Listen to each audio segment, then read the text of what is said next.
¿Qué tal? Buenas tardes. Mi nombre es el psicólogo Andrés Becerra Ortega y estamos transmitiendo en vivo desde el Centro de Seguridad Social de Mexicali. El día de hoy traemos una presentación, una ponencia llamada Hablemos de Depresión. Muy bien. Es importante mencionar que si tienen el micrófono encendido, pues que lo pongan en silencio, por favor.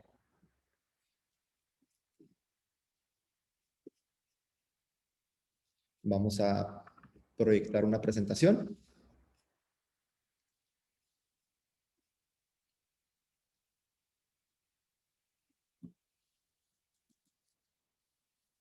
Muy bien. Bueno, el tema, para repetir el nombre del tema, es Hablemos de Depresión. En esta presentación estaremos hablando acerca de este trastorno mental o este trastorno del estado de ánimo. En esta presentación miraremos sobre una definición de lo que es la depresión. Hablaremos sobre algunos datos y cifras internacionales y nacionales de la depresión. Hablaremos de los tipos de depresión, qué factores influyen para que se genere una depresión en una persona, cuáles son sus síntomas, cómo es que se trata la depresión y algunas estrategias que podemos utilizar o que podemos desarrollar para prevenir y tratar la depresión. Si en el transcurso de la presentación les surgen algunas dudas o algunas preguntas, los invito a que utilicen el chat para plasmar dichas dudas o preguntas y al final pues pasaremos a, a leerlas y a contestarlas, ¿no? Muy bien. Vamos a iniciar entonces, vamos a iniciar con algunos datos y cifras acerca de la depresión. Y dice que la depresión es un trastorno mental frecuente y se calcula que este trastorno mental afecta a más de 300 millones de personas en el mundo. Dice que la depresión es la principal causa de discapacidad. La principal causa mundial de discapacidad, perdón. Y dice que en el peor de los casos, la depresión pues, puede llevar al suicidio. Y dice que también hay tratamientos eficaces para la depresión. Como podemos observar, la estadística mundial es muy, muy alta. Es una enfermedad mental que afecta a muchísimas personas de diferentes razas, de diferente género, diferente posición social, no importa si eres pobre o si eres rico, eh, esta enfermedad la puede presentar cualquier persona. Y dice que es una enfermedad que discapacita, o sea, es una enfermedad que va afectando a las personas que tienen el diagnóstico de depresión y a tal grado que las va como aislando, ¿no? Estas personas empiezan a presentar problemáticas o una dificultad para poder vivir, para poder trabajar, para poder, si son personas jóvenes y estudian, pues les va a afectar en su área de la educación, en el área laboral, en el área familiar. O sea, es una enfermedad que va afectando a las personas en diferentes áreas de su vida.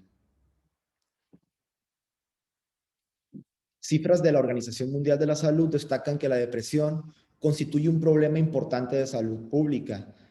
Más del 4% de la población mundial vive con depresión y los más propensos a padecerla son las mujeres, los jóvenes y los ancianos. Eh, Me parece una estadística, se pudiera decir, bueno, es el 4% de la población mundial, aún así es muchísima, o sea, es muchísimas personas quienes viven con depresión. Y dice que constituye un problema de salud pública. Se le invierte mucho dinero para atender esta problemática, ya sea pues en lo que es medicamentos o pagar el salario de psicólogos que estén atendiendo esta problemática. No nada más de psicólogos, sino también psiquiatras, médicos, neurólogos, etcétera, ¿no? Entonces, los países le invierten en economía para atender esta problemática de salud pública. Dice que los más propensos a padecerla pues, son las mujeres, los jóvenes y los ancianos. Dice que en México ocupa el primer lugar de discapacidad para las mujeres y el noveno para los hombres. Además, se estima que el 9.2 de la población ha sufrido depresión. Esto es en México. Y que una de cada 5 personas sufrirá depresión antes de los 75 años y que los jóvenes presentan tasas mayores. Entonces, como se puede observar, como las estadísticas lo muestran, es una enfermedad mental que es muy común, pero no porque sea común, no significa que no se deba de tratar y no significa que no se le deba de poner la atención que merece, porque, como mencionaba la diapositiva anterior, es un problema, es un trastorno mental que en una gravedad o en grados más graves, pues puede llevar al suicidio, ¿no? A la muerte. Entonces, pues eso es algo muy, muy riesgoso, ¿no? Eh, en las siguientes presentaciones, en las siguientes diapositivas, perdón, comentaré un poco acerca de por qué las mujeres son un poco más son más propensas a padecer esta enfermedad. Bueno, dice, entonces una definición de lo que es la depresión, dice que según la Mental Health America, que es una asociación americana de la salud mental, dice que la depresión es un trastorno mental grave y común que nos afecta física y mentalmente en nuestro modo de sentir y de pensar. Dice que la depresión puede llegar a hacerse crónica o recurrente y nos puede provocar deseos de alejarnos de nuestra familia, amigos, trabajo y escuela. Entonces, esta característica de que nos puede provocar deseos de alejarnos de nuestra familia, de nuestros amigos, de nuestro trabajo y de nuestra escuela, es lo que la hace como una discapacidad. O sea, el efecto es similar a que si tuviéramos, por ejemplo, una discapacidad física. Entonces, por eso es que se menciona que es una enfermedad mental que te discapacita, ¿no? Porque va aislando a la persona y la va alejando de las actividades que antes realizaba o esas actividades que antes sentía placer por hacer, ¿no? Entonces, dice que nos afecta físicamente. Eh, Ahorita vamos a ver, de hecho creo que es la siguiente presentación, vamos a ver que nos afecta físicamente porque puede presentar síntomas de disminución de peso, por ejemplo. Bueno, vamos a ir mencionándolos, ¿no? ¿Cuáles son sus síntomas? Dice que los síntomas son sentimientos persistentes de tristeza o vacío. Bueno, antes de continuar, es importante mencionar que la tristeza es una emoción normal, es una de tantas emociones que el ser humano siente, como por ejemplo otras emociones como la felicidad, el enojo, la ira, etcétera, etcétera, ¿no? Entonces, la tristeza es una emoción igual a esas, ¿no? Y es normal sentirla. Sin embargo, eh, podemos podemos sentirnos triste durante 1 o 2 días y no pasa nada, ¿no? Lo podemos ir manejando, lo podemos ir trabajando y podemos dejar de sentir en un periodo corto de tiempo, podemos dejar de sentir la tristeza. Sin embargo, ya cuando la tristeza dura más de por lo menos 2 semanas, pues entonces ya estaríamos hablando, ya se podría considerar que ya es una depresión. Entonces, Dice aquí que uno de los síntomas es sentimientos persistentes, es decir, que ya por un tiempo más prolongado de tristeza o de vacío, ¿no? Eh, También otro síntoma es sentimientos de pesimismo o falta de esperanza.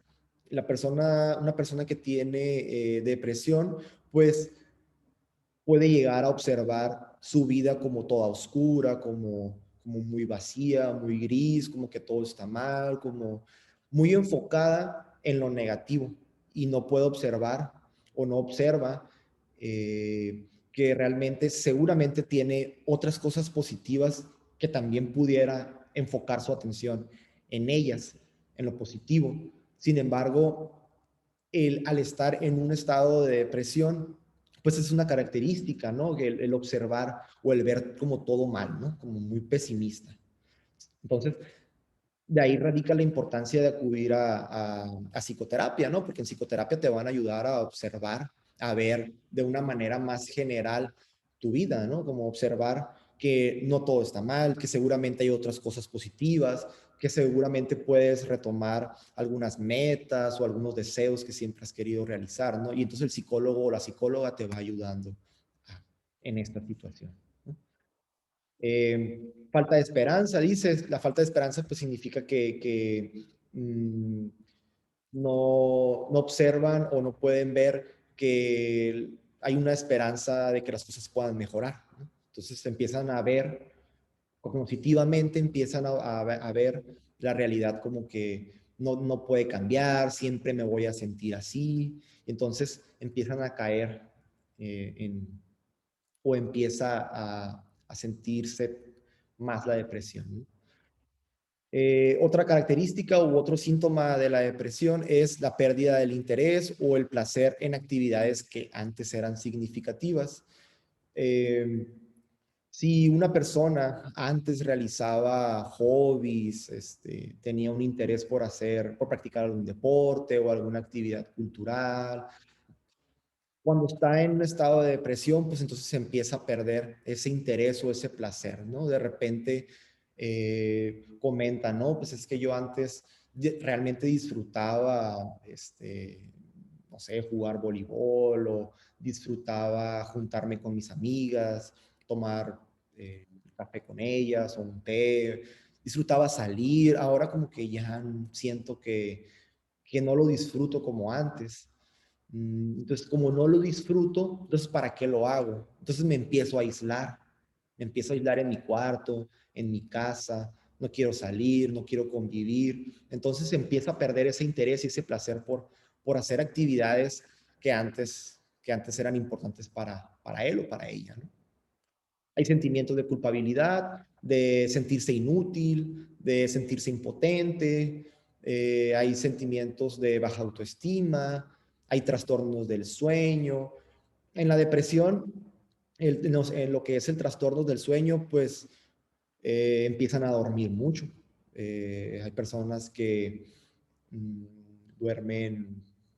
He tenido casos de pacientes que me comentaban que todo el día se la pasaban dormidos o no todo el día dormidos, pero por lo menos sí en cama, ¿no? Como nomás ahí acostados, este, empiezan a descuidarse, a no bañarse, a presentar otros síntomas como por ejemplo el siguiente, que es pérdida del apetito, a no tener ganas de comer, comer una sola vez en el día, cuando lo normal debería de ser comer unas 3 veces, ¿no? Comida, desayuno y cena. Empieza a haber una disminución del apetito sexual, una disminución o un aumento de peso. Eh, la disminución, la disminución del peso, pues está relacionado con la pérdida del apetito, ¿no? Pero también pues, se puede presentar un aumento de peso. Hay personas que tienen depresión y una forma de querer sentirse bien es comer en exceso. Entonces ahí se puede presentar el aumento de peso. Otros síntomas es una sensación de cansancio, a pesar de que de que la persona, si todo el día está acostada o si duerme mucho, a pesar de eso, se levantan, o se pueden levantar y se pueden levantar con una sensación como de cansancio, ¿no? Entonces, me siento cansado, cansada y entonces pues no me dan ganas de hacer actividades, ¿no? Empieza a presentar dificultad para concentrarse, para recordar o tomar decisiones. Y en casos más graves, pues hay pensamientos de muerte, ideaciones o planeaciones suicidas, ¿no? Entonces este es ya es el grado más grave, ¿no? Intensidad más grave, cuando ya hay ideaciones o planeaciones suicidas, ¿no? Es importante mencionar que a veces algo que ocurre muy seguido es que la depresión a veces se combina con otros trastornos, a veces se combina con la ansiedad, por ejemplo. De hecho, y creo yo que la mayoría de los psicólogos y psicólogas no me dejarán mentir, los trastornos que más se presentan en el área clínica son la depresión y la ansiedad, ¿no? Entonces, un tema muy importante y es algo que se debe de trabajar.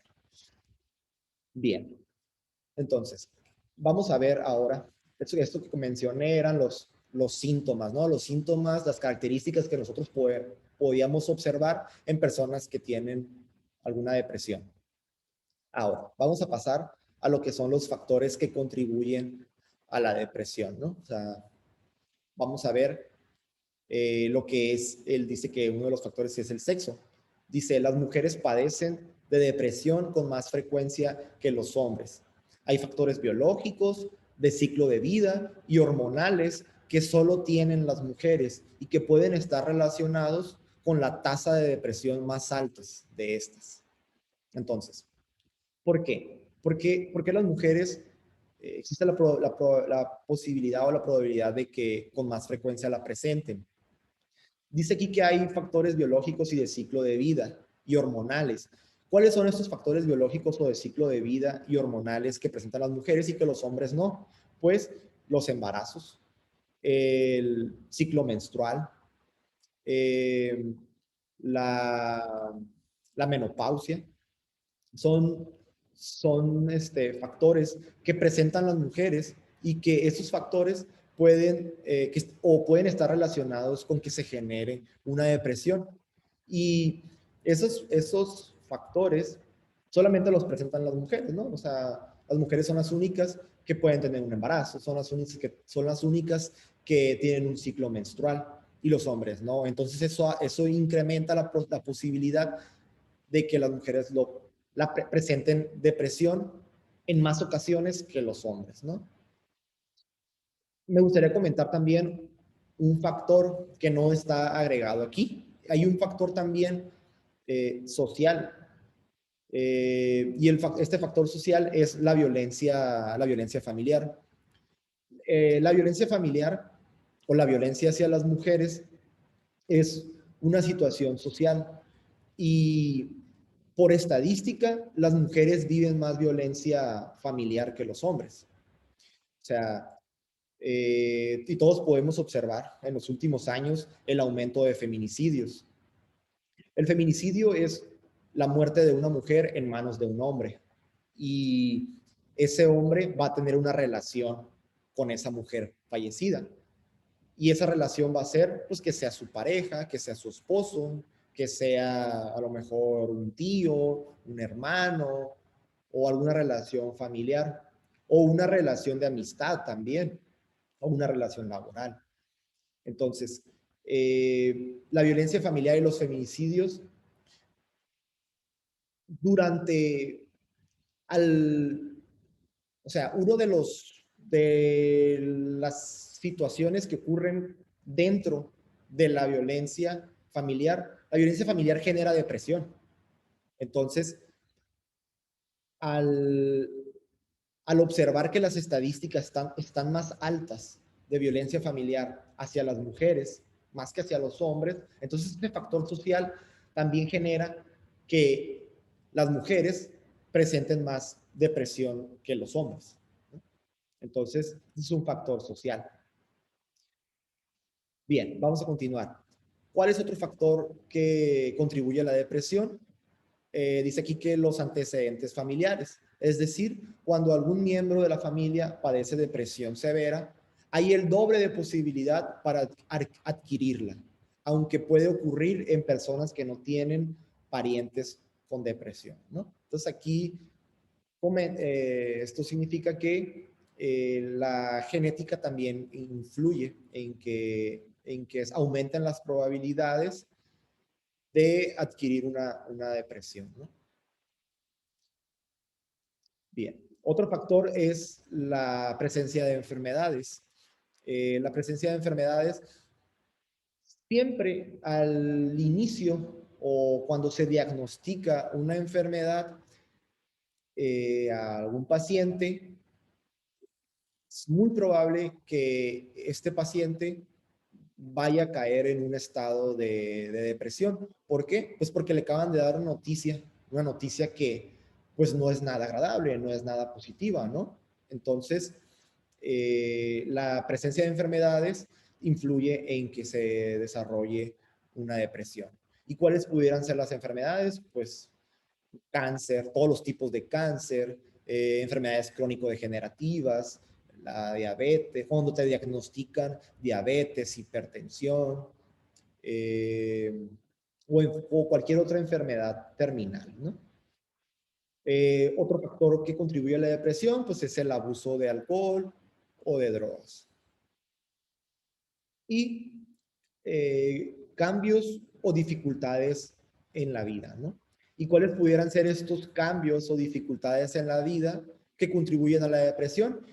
Y bueno, aquí entran todo lo que son los duelos, ¿no? Y por duelos, pues son las rupturas amorosas, la muerte de un ser querido, la pérdida del trabajo.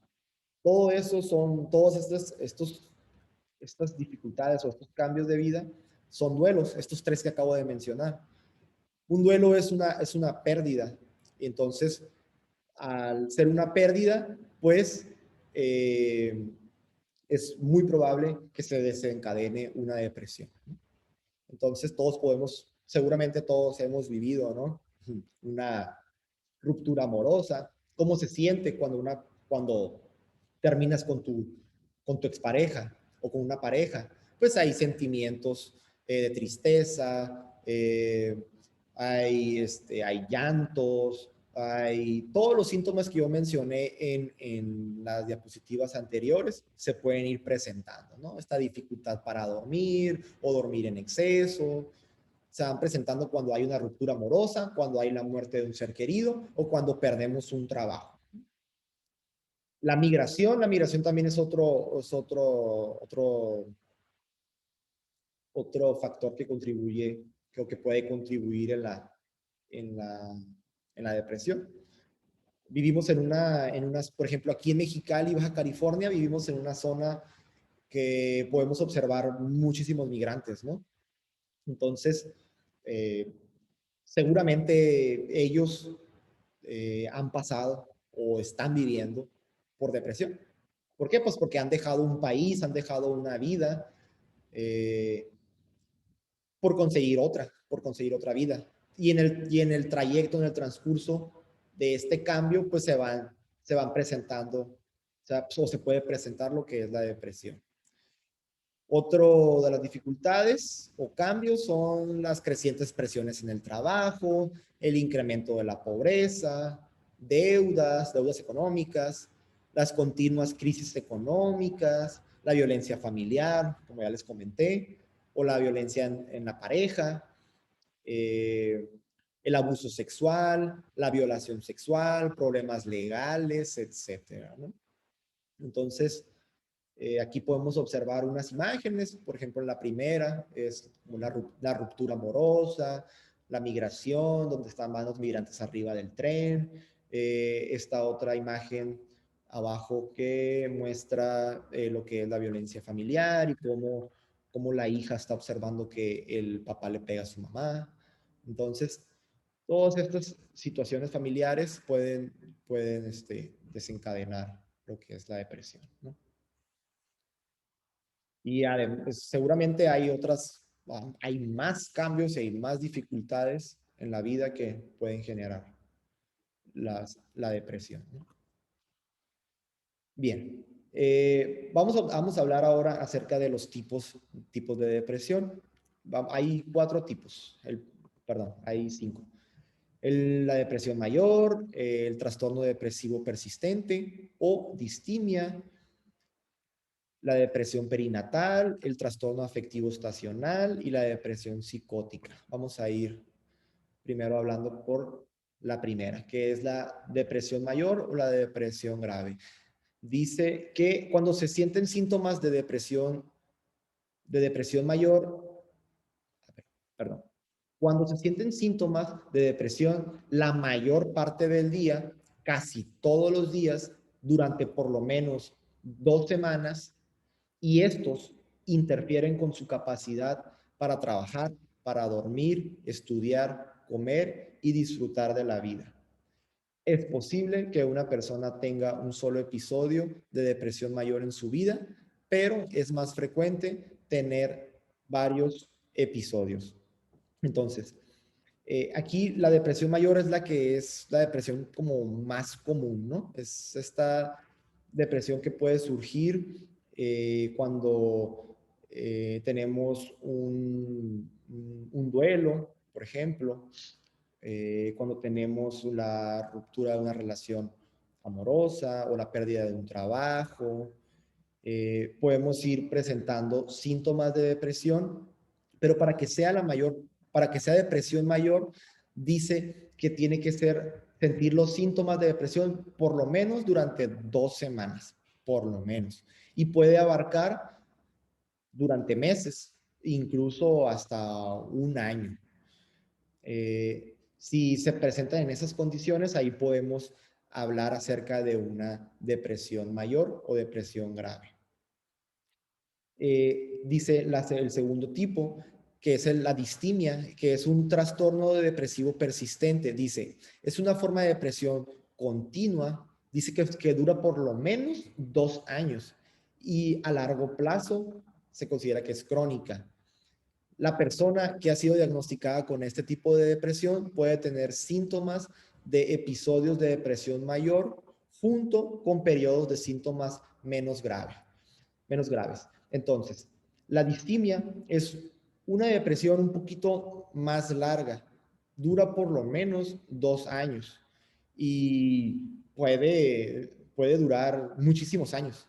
Eh, He tenido casos en consulta de personas que indagando en su historia de vida, observamos o he observado que eh, por ejemplo, se me viene a la mente un caso que tuve hace unos años de una persona que se sentía, o sea, depresiva durante como 8 años.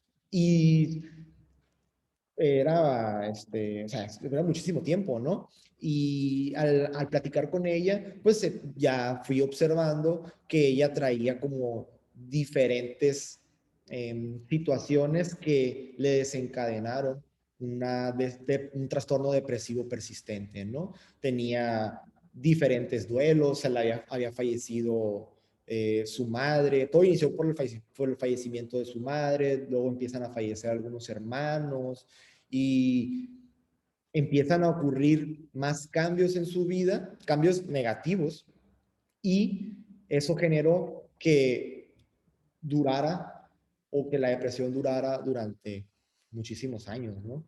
Y más si nunca se la trató, ¿no? Entonces, la diferencia entre la distimia y la depresión mayor es que la distimia es muy larga, puede llegar a ser muy larga, dice que por lo menos 2 años. Y la depresión grave también puede ser larga, ¿no? O sea, también puede durar un año, pero la persona poco a poco va a ir recuperando o va a ir regresando a un estado de ánimo, eh, pues ya un poquito más favorable para poder seguir desempeñando sus actividades, ¿no? La depresión perinatal, dice, las mujeres con depresión perinatal sufren de depresión mayor durante el embarazo o después del parto. Entonces, la depresión perinatal es la depresión posparto, ¿no? Y esta depresión posparto, pues solamente la pueden vivir las mujeres. Y dice que se puede presentar pues durante el embarazo o después del embarazo. El trastorno afectivo estacional dice que es un tipo de depresión que va y viene con las estaciones del año, y que por lo general comienza a finales del otoño o a principios del invierno y desaparece en la primavera y en el verano, ¿no? Este trastorno afectivo estacional está relacionado con la intensidad de los rayos del sol.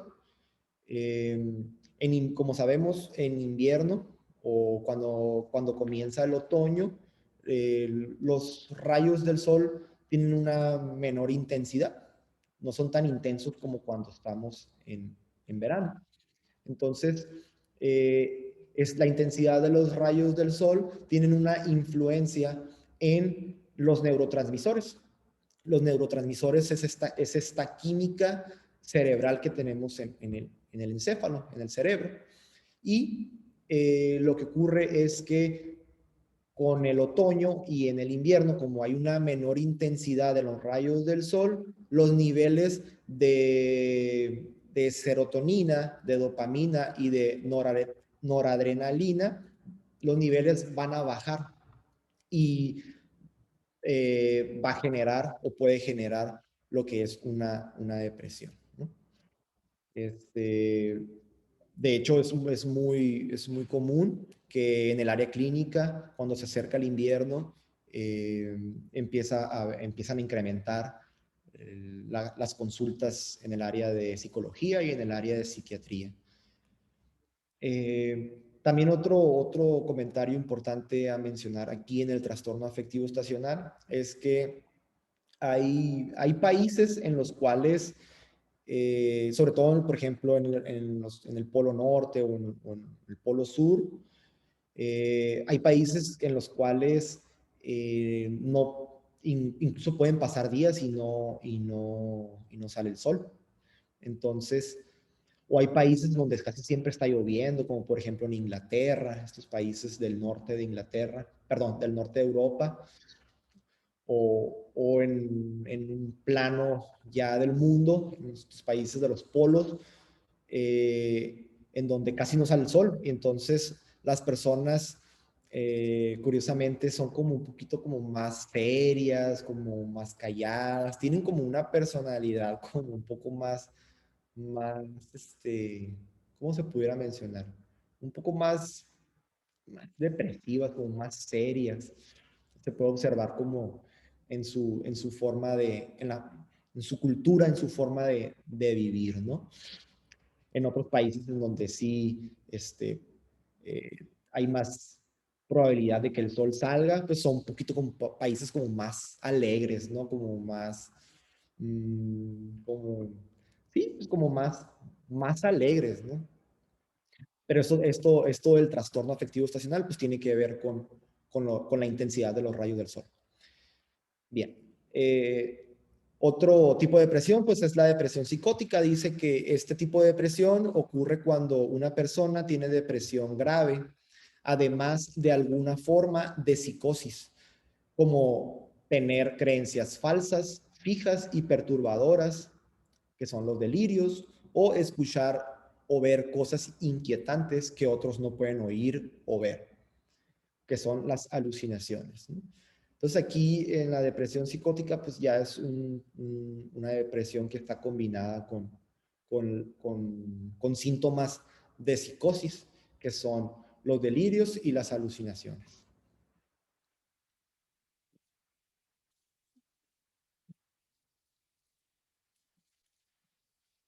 Se nos trabó un poquito la máquina. Ahí está. Bien. Vamos a hablar ahora acerca de mitos de la depresión. Estas creencias que son falsas y que es importante corregir. La primera de ellas dice que la depresión no se trata con la inyección de vitaminas, ¿no? El inyectarte vitaminas o el tomar vitaminas es un tratamiento ineficaz para la depresión. O sea, no, el hecho de que una persona que tenga depresión se inyecte vitaminas o tome vitaminas no significa que vaya a curar la enfermedad de esa manera, ¿no? Este, y es una creencia que muchas personas la creen o la tienen. Entonces es importante corregir eso, ¿no? Las vitaminas va a tener este, un impacto en el cuerpo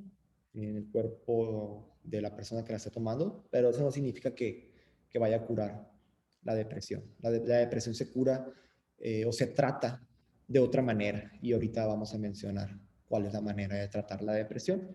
Otro mito es que todos hemos observado o hemos visto que a lo mejor o escuchado a personas que dicen, no, es que si esta persona o si alguien no se ve triste, pues no tiene depresión. La depresión es una enfermedad muy engañosa. Incluso quienes menos te lo puedas imaginar, quizá ahí puede estar pasando por una situación de depresión, ¿no? Entonces, hay personas que pueden tener depresión e incluso a lo mejor ni siquiera lloran. O a lo mejor tú las puedes observar y las puedes ver hasta bromeando o las puedes ver aparentemente como en un buen ánimo. Pero, pues, permítame, permítame.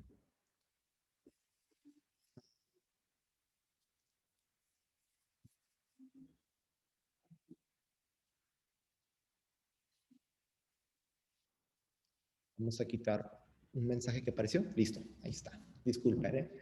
Bien, como les comentaba, entonces, la depresión es una enfermedad mental que puede ser muy engañosa, ¿no?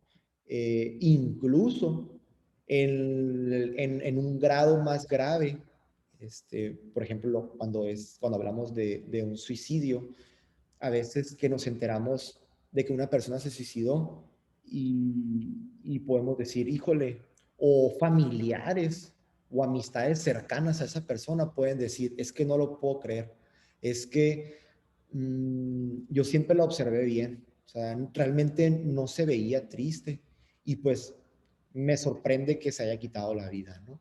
Entonces, eh, este ejemplo, pues, viene a desenmascarar este mito, ¿no? De que si no se ve triste, pues no tiene depresión. El siguiente mito es evitar decirle a la persona, debe ser más fuerte o contrólate, ¿no? A veces, cuando ya observamos o cuando ya sabemos que una persona, pues, está pasando por una situación difícil en su vida y que muy probablemente esté pasando por depresión, pues es importante o evitar decir, ¿sabes qué? Pues es que debes de ser más fuerte. ¿Por qué? Pues porque realmente con estos mensajes de debes ser más fuerte, échale ganas, contrólate, o tú lo puedes controlar, mmm, no, esos mensajes no sirven, realmente no sirven de nada. O sea, la persona realmente está sintiendo una sintomatología que se tiene que tratar y que eh, por su fuerza de voluntad no va a poder tratar la depresión o por su propia fuerza de voluntad no va a poder sentirse bien, ¿no? O recuperar su estado de ánimo. Bueno, esto que acabo de decir tiene que ver con el siguiente mito que dice que existe la idea errónea de que las personas con depresión pueden controlar fácilmente sus síntomas mediante la fuerza de voluntad, ¿no? Entonces, esto que les comento, que, o sea, no podemos cuando ya hay un trastorno por depresión, la fuerza de voluntad no va a tratar la sintomatología de la depresión. Lo que sí va a tratar la depresión son estos dos puntos que se ven aquí, lo que es la psicoterapia y el tratamiento farmacológico.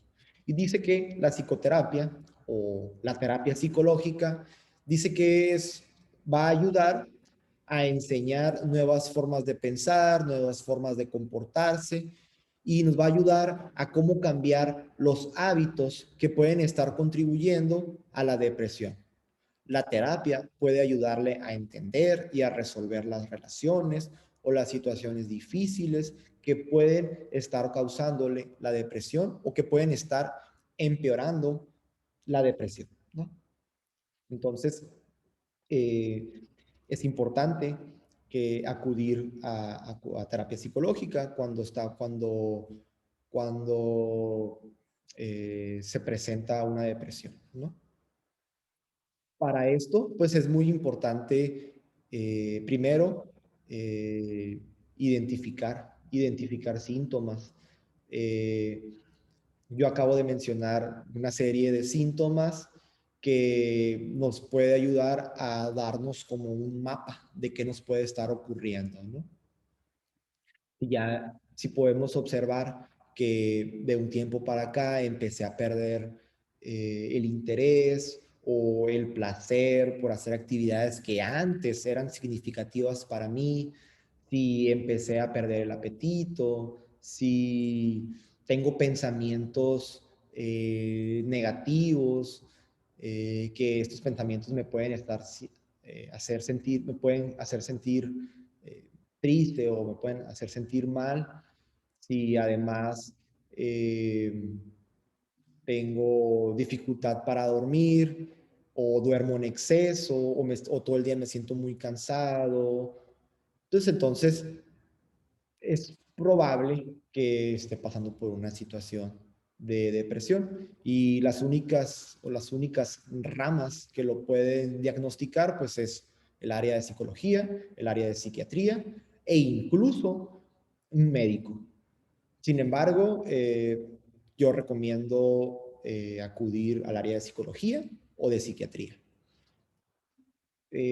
Otra forma de tratar la depresión es por medio de fármacos, un tratamiento farmacológico, los llamados antidepresivos, y que estos suelen funcionar bien o muy bien para la depresión. Y dice que los fármacos o los antidepresivos se pueden tardar o demorar de 2 a 4 semanas para surtir efecto, ¿no? Es importante mencionar que una combinación de ambos tratamientos, el tratamiento farmacológico y la psicoterapia, la combinación de estos dos tratamientos va a incrementar o va a ser más eficaz el tratamiento de la depresión, ¿no? En ocasiones hay personas que pues acuden al médico o acuden al psiquiatra y pues les recetan fármacos y si el especialista empieza a observar que no hay cambios positivos, pues entonces ya le sugiere lo que es la psicoterapia, ¿no? Y viceversa. Hay veces que acuden a consulta psicológica por depresión y el psicólogo empieza a observar que en el transcurso de ya de 4 o 5 sesiones, empieza a observar que no hay una mejoría, pues entonces también ya va sugiriendo un tratamiento farmacológico, ¿no? Entonces, mm, es importante mencionar que o se recomienda ambos. Sin embargo, es decisión de cada persona. Cada persona puede decidir qué tratamiento quiere tener. Incluso hay personas que solamente quieren tener psicoterapia y les da miedo tener un tratamiento farmacológico. Se respeta, ¿no? No se le puede obligar a la persona a tener un tratamiento u otro. Sin embargo, también es importante aclarar ciertos mitos también con los fármacos. Hay personas que piensan o existe esta creencia cultural de que los fármacos o los antidepresivos causan adicción y eso no es cierto. Los antidepresivos no generan una adicción. Es un tratamiento que va a durar por lo menos un año. Y al finalizar el año, el médico o el psiquiatra va a decidir suspender el tratamiento y, bueno, se le va a dar la oportunidad a la persona de que viva o continúe su vida ya sin el tratamiento farmacológico, ¿no? Pero por lo general se recomienda que el tratamiento dure un año, ¿no? Para que se puedan observar cambios positivos y estabilizar los niveles de esta química cerebral, ¿no? Los niveles de neurotransmisores. Bien. Vamos a hablar ahora, ya para finalizar, de algunas medidas preventivas para la depresión. Todas estas son medidas que nos pueden ayudar a que no se presente una depresión o a que si se presenta, a pesar de que ya la tenemos, si nosotros hacemos estas actividades o si tenemos estas medidas, pues también va a ayudar a amortiguar nos puede ayudar a sobrellevar una depresión. Dice aquí que la primera medida preventiva para la depresión es mejorar la inteligencia emocional. Híjole, yo desde que recuerdo, desde que estaba pequeño, recuerdo que siempre nos hablaban de la inteligencia, ¿no? Y nos daban un concepto de inteligencia, ¿no? Y pues con el tiempo fueron surgiendo teorías que hablaban sobre inteligencias múltiples u otras inteligencias, y no nada más esta inteligencia que es muy racional o esta inteligencia que tiene que ver con el raciocinio. Entonces empezamos a observar que existen diferentes inteligencias múltiples, existe la inteligencia matemática, la inteligencia artística, la inteligencia este, en el deporte, la inteligencia interpersonal o intrapersonal y la inteligencia emocional. O sea, hay un sinfín de inteligencias, no nada más es una inteligencia. Entonces, para mejorar o para prevenir la depresión, dice aquí que hay que mejorar la inteligencia emocional. Y la inteligencia emocional es una serie de habilidades o es una habilidad para percibir, manejar, comprender y utilizar las emociones, ¿no? Una persona que es inteligente emocional o, o que tiene bien desarrollada lo que es la inteligencia emocional, eh, es una persona que va a poder percibir qué es lo que le está pasando. Hay personas que han vivido en un estado de depresión durante mucho tiempo y nunca se la trataron. ¿Por qué? Porque nunca supieron qué es lo que ocurría con ellos. O sea, sí notaban ciertos síntomas, sin embargo, en el fondo no sabían qué era lo que les estaba ocurriendo y lo dejaban pasar.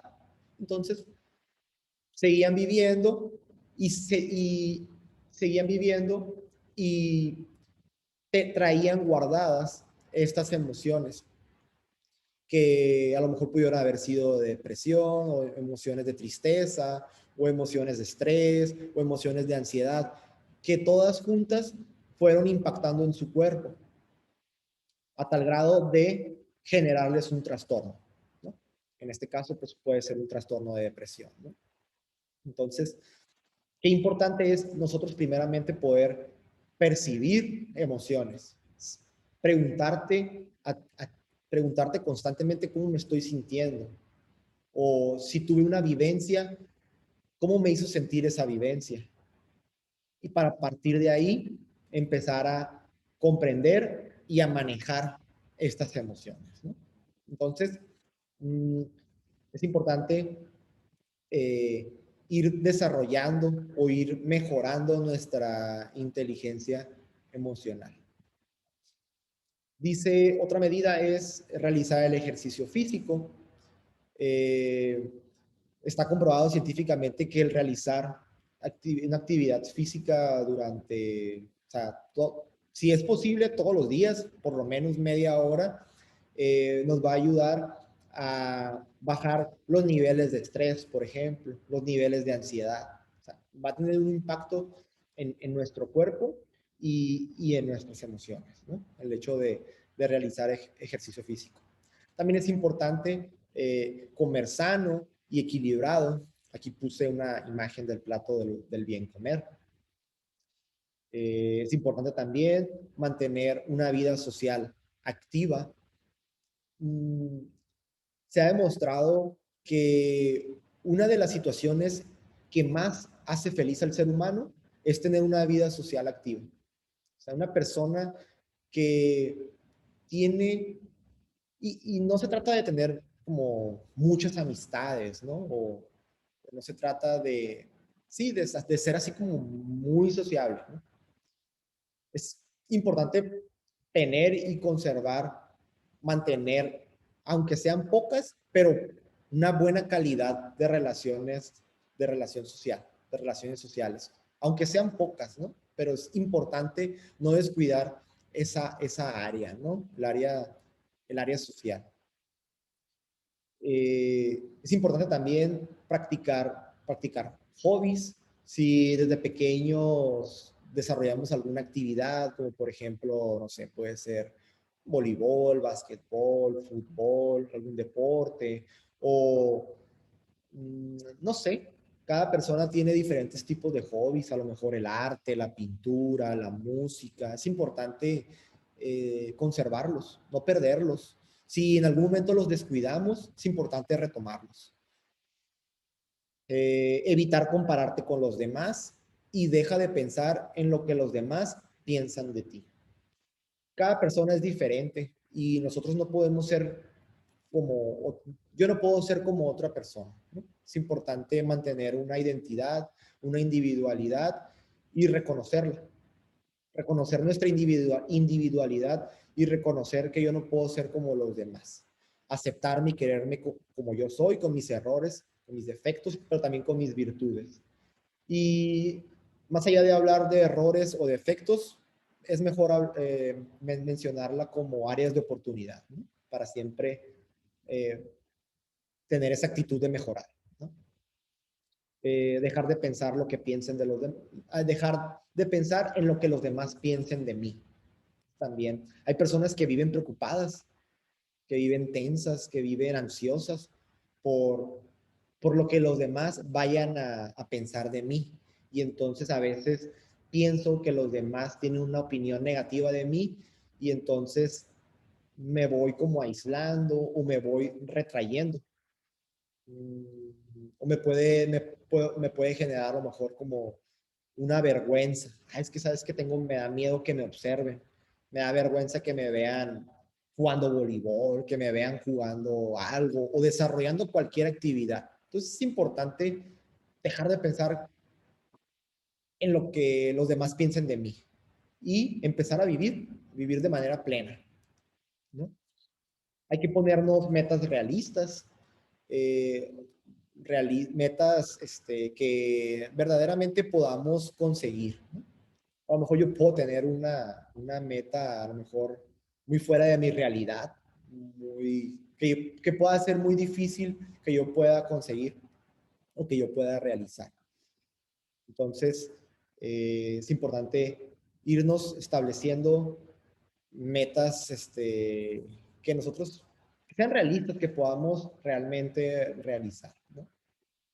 Aprender a vivir con la incertidumbre. Realmente es importante vivir en el aquí y en el ahora. Sabemos que el futuro es incierto y que todo puede pasar, que lo que un día es, a lo mejor un día ya no va a ser, y que todo en la vida, el cambio es lo más probable que vaya a ocurrir. O sea, verdaderamente lo único real es que las cosas siempre van a cambiar y que el futuro siempre es incierto. Entonces, hay que tener una actitud flexible hacia el futuro.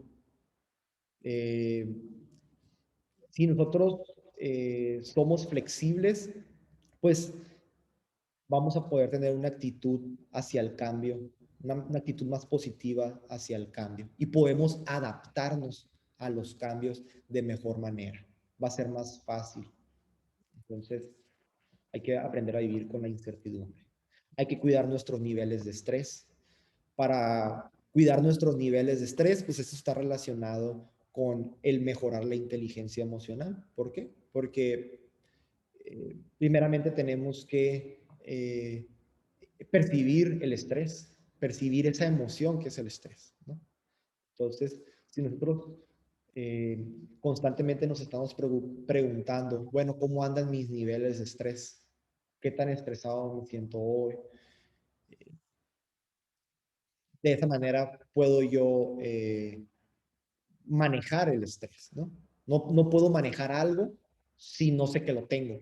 Entonces, es importante constantemente estarnos preguntando cómo andan mis niveles de estrés. Si yo considero que mis niveles de estrés están un poco altos, pues bueno, entonces a partir de ahí empiezo a elaborar un plan de acción.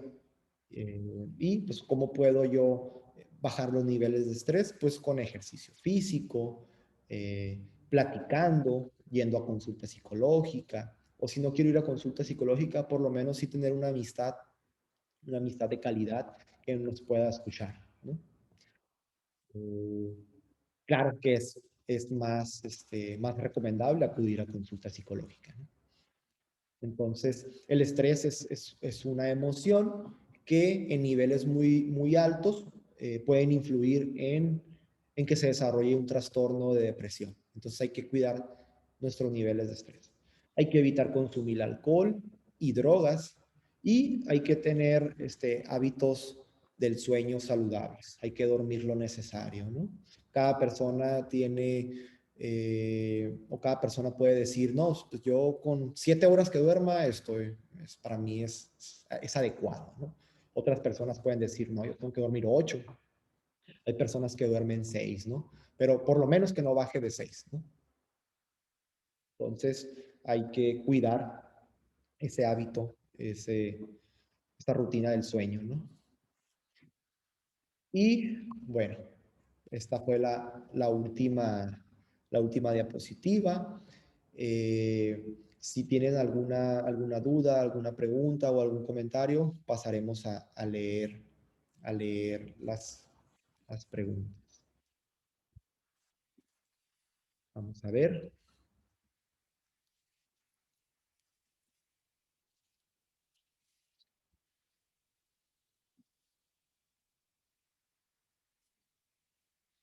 Muy bien.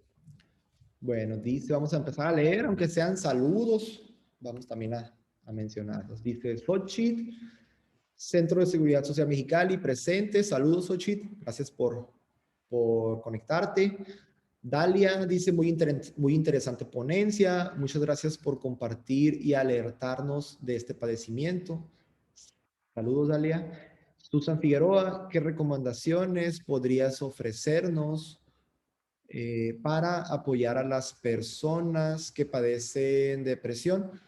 Bueno, pues las recomendaciones pues son estas últimas que les mencioné. Es importante eh, mejorar la inteligencia emocional, es importante trabajar en ese tipo de inteligencia. Si no la conocían, si no conocían este término de inteligencia emocional, pues les recomiendo que investiguen acerca de este tema. Es importante, mm, pues, acudir a consulta psicológica. Hay que perder ese miedo o eliminar esos mitos de que la terapia psicológica es solamente para personas que están locas o para las personas que están trastornadas, ¿no? Realmente la consulta psicológica o la psicoterapia, pues es un espacio y es un lugar que va a estar dedicado para ti. Y es un espacio y un lugar en el que el psicólogo o la psicóloga su atención va a estar enfocada en el motivo de consulta que tú lleves o que tú presentes en la consulta. Y es importante realizar ejercicio físico también, es una otra recomendación. realizar ejercicio físico. Es importante platicar, dialogar, tener una vida social activa y pues todas las recomendaciones que venían en una presentación, en una diapositiva anterior. Eh, Gracias por tu pregunta, Susana. De Pierre, buenas tardes, Andrés. Excelente ponencia y excelente tema. ¿Cómo puedo ayudar si es un familiar que tiene depresión? Bueno, pues primero que nada, la manera en la que tú puedes ayudar a tu familiar, pues es alentándolo a que acuda a consulta psicológica. Eh, Hay que platicar con ese familiar. Si ese familiar a lo mejor es probable que a lo mejor no conozca algún psicólogo o alguna psicóloga. Entonces podemos hacer ahí una labor de convencimiento, podemos a lo mejor ayudarle a buscar o a recomendarle un psicólogo o una psicóloga. Incluso, si es posible, hasta tú mismo llevarlo, ¿no? Tú mismo darle raite, apoyarlo de esa manera. Parece como que es insignificante, pero créeme que esa ayuda va a ser muy valiosa, ¿no? Y puede marcar una pauta para un cambio, ¿no? Un cambio positivo en tu familiar, hablando en el caso de que si tú tienes un familiar con depresión. Muchas gracias por tu pregunta, Pierre. Mario Alberto Miramontes, dice, la depresión lamentablemente se ha incrementado en los últimos años, cada vez es más común y a cualquier edad, afectando la calidad de vida de quien la padece. Es importante buscar ayuda para un tratamiento oportuno. Saludos. Así es, Mario. Eh, eh, como comentaba al inicio de la presentación, pues es una enfermedad mental muy común y que las estadísticas están muy altas, ¿no? A nivel nacional y a nivel internacional. Entonces, es importantísimo buscar ayuda para el tratamiento de este trastorno. Daniel Rivera Macías, muy buena tarde, el psicólogo Andrés Becerra y a todos. Tengo una pregunta. Como representante del Instituto Mexicano del Seguro Social en el área de salud mental, de los tipos de depresión, ¿cuáles son los más frecuentes a nivel Baja California y qué servicios ofrece IMSS a la población para aprender a sobrellevarlo? Muy bien. Bueno, el tipo de depresión más común o más frecuente, pues es la depresión mayor. Esta depresión que tiene una duración de por lo menos 2 semanas a un año o dos. Y uno de los servicios que ofrece el IMSS, pues es la consulta en el área de psicología y la psiquiatría en las clínicas o en el hospital. Gracias por tu pregunta, Daniel. Saludos. Rosa Guadalupe Rodríguez, excelente tema, compañero. Gracias, saludos, Rosa Guadalupe Rodríguez. De Claudia López Velázquez, a todos, saludos, muy importante tema en estos tiempos de pandemia. Es cierto, en este tiempo de pandemia, pues, desgraciadamente, las estadísticas hubo y sigue habiendo muertes por coronavirus y a cada muerte, pues hay familiares que siguen con vida y esos familiares, pues seguramente actualmente están en un proceso de duelo y una de las etapas del duelo, pues es la depresión. Entonces, creo que actualmente, pues en todo el mundo, porque el coronavirus es una pandemia mundial, creo que en todo el mundo se están presentando o hay altos niveles o altos casos de presión de personas con este duelo, ¿no? Duelo por fallecimiento. Muy bien. Daniel Rivera Macías, gracias por responder a mi pregunta y por compartir esta información. Saludos. Dani. Bueno, por mi parte es todo, ya no hay más preguntas. Agradecerles que se hayan conectado el día de hoy en este espacio y en este tiempo. Y pues en un futuro seguiremos llevando a cabo más ponencias acerca de temas de salud mental y de deportes o culturales también, que son las actividades que realizamos en nuestro Centro de Seguridad Social Mexicali. Bueno, agradecerles y pues un saludo para todos. Gracias.